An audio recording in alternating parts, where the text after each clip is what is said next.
Қазақстанда жеңілдетілген автонесиеге өтінім қабылдау уақытша тоқтатылды. Банктер жеңілдетілген несие бойынша автокөлік сатып алуға өтінімдер қабылдауды уақытша тоқтатты.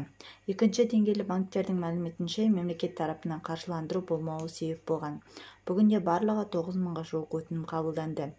Қаржыландырудың бірінші траншы аяқталды. Өтінімдер 20 мамырдан бастап қабылданбады. Өтінімдер қашан қайта қабылданатыны, яғни мемлекеттен қаражаттың екінші траншы қашан түсетіні әзірге белгісіз, деді Атамекен бизнес хабарламасында. Сонымен қатар бақ-та жеңілдетілген автонесие бағдарламасына қатысуға өтінімдердің лимиті таусылғандығы айтылды. Былтыр кезекте тұрғандардың да бәрін алмағаны айтылды. Жеңілдетілген несиеге өтініш беріп үлгерген қазақстандықтар алған.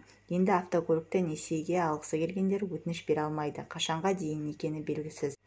Нұрсұлтанда Тұран даңғылындағы Kia Allure автосалоны өкілдері автокөліктер жеткілікті екенін айтты. Бірақ банктер арқылы қаржыландыру жақын күндерден бері болмаған.